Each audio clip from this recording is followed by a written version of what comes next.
ఆదికాండము 32వ అధ్యాయము. యాకోబు తన త్రోవను వెళ్ళుచుండగా దేవదూతలు అతనిని ఎదుర్కొనిరి. యాకోబు వారిని చూచి, ఇది దేవుని సేన అని చెప్పి ఆ చోటికి మహనయీము అను పేరు పెట్టెను. యాకోబు ఎదోము దేశమున అనగా షెయూరు దేశమున నున్న తన సహోదరుడైన ఏశావు నొద్దకు దూతలను తనకు ముందుగా పంపి, మీరు నా ప్రభువైన ఏశావుతో ఇంతవరకు నేను లాబాను నొద్ద నివసించి ఉంటిని. నాకు పశువుల గాడిదలు మందలు దాసదాసి జనమును కలరు. నీ కటాక్షము నాయందు కలుగునట్లుగా నా ప్రభువునకిది తెలియజేయనంపితినని నీ సేవకుడైన యాకోబు అనెనని చెప్పుడని వారికి ఆజ్ఞాపించెను. ఆ దూతలు యాకోబు నొద్దకు తిరిగి వచ్చి, మేము నీ సహోదరుడైన ఏశావు నొద్దకు వెళ్ళితిమి. అతడు 400 మందితో నిన్ను ఎదుర్కొన వచ్చుచున్నాడని చెప్పగా యాకోబు మిక్కిలి భయపడి తొందరపడి, ఏశావు ఒక గుంపు మీదికి వచ్చి దాన్ని హతము చేసిన ఎడల మిగిలిన గుంపు తప్పించుకొని పోవుననుకొని తనతోనున్న జనులను మందలను పశువులను ఒంటెలను 2 గుంపులుగా విభాగించెను. అప్పుడు యాకోబు, నా తండ్రి అయిన అబ్రహాము దేవ, నా తండ్రి అయిన ఇస్సాకు దేవ, నీ దేశమునకు నీ బంధువుల యొద్దకు తిరిగి వెళ్ళుము. నీకు మేలు చేసేదనని నాతో చెప్పిన యెహోవా, నీవు నీ సేవకుని చేసిన సమస్తమైన ఉపకారములకును సమస్త సత్యమునకును అపాత్రుడను.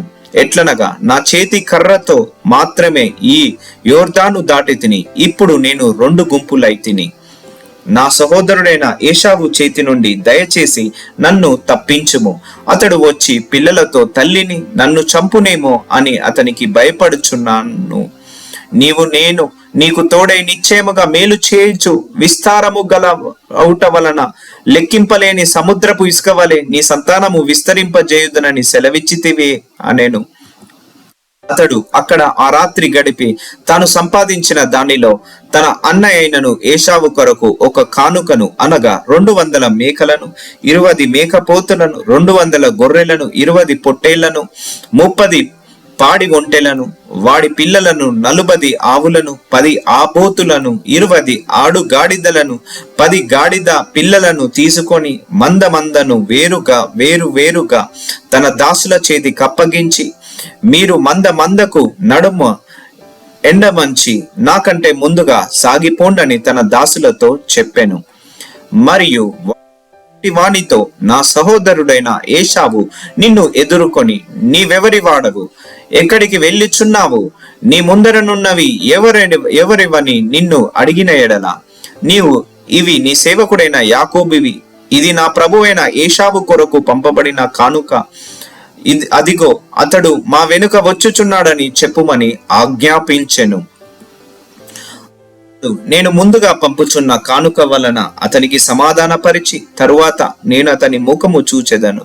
అప్పుడు అతడు ఒకవేళ నన్ను కటాక్షించిననుకొని మీరు ఏశావును చూచి, మీరు ఇదిగో నీ సేవకుడైన యాకోబు మా వెనుక వచ్చుచున్నాడని చెప్పవలెననియు 2వ వానికిని 3వ వానికిని మందల వెంబడి వెళ్ళిన వారికందరికిని ఆజ్ఞాపించెను. అతడు కానుకను తనకు ముందుగా పంపించి తాను గుంపులో ఆ రాత్రి నిలిచెను.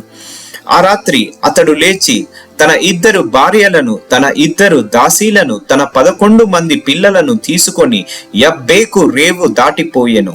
యాకోబు వారిని తీసుకొని ఆ ఏరు దాటించి తనకు కలిగినదంతయు పంపివేసెను. యాకోబు ఒక్కడు మిగిలిపోయెను. ఒక నరుడు తెల్లవారు వరకు అతనితో పెనుగులాడెను. తాను అతని గెలవకుండుట చూచి తొడగూటి మీద అతనిని కొట్టెను. అప్పుడు అతడు ఆయనతో పెనుగులాడుట వలన యాకోబు తొడగూడు వసిలెను. ఆయన తెల్లవారుచున్నది గనక నన్ను పోనిమ్మనగా అతడు, నీవు నన్ను ఆశీర్వదించి తినే గాని నిన్ను పోనీయననెను. ఆయన, నీ పేరేమని అడగగా అతడు యాకోబు అని చెప్పెను.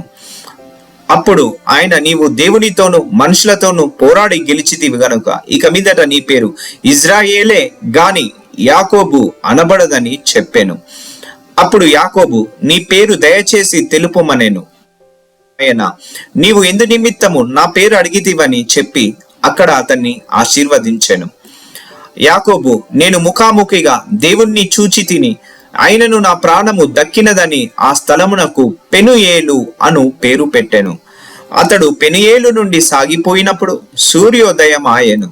అప్పుడు అతడు తొడకుంటుచూ నడిచెను. అందుచేత ఆయన యాకోబు తొడగూటి మీద తుంటి నరము కొట్టినందున నేటి వరకు ఇజ్రాయేలీల తొడగూటి మీదనున్న తుంటి నరము తినరు.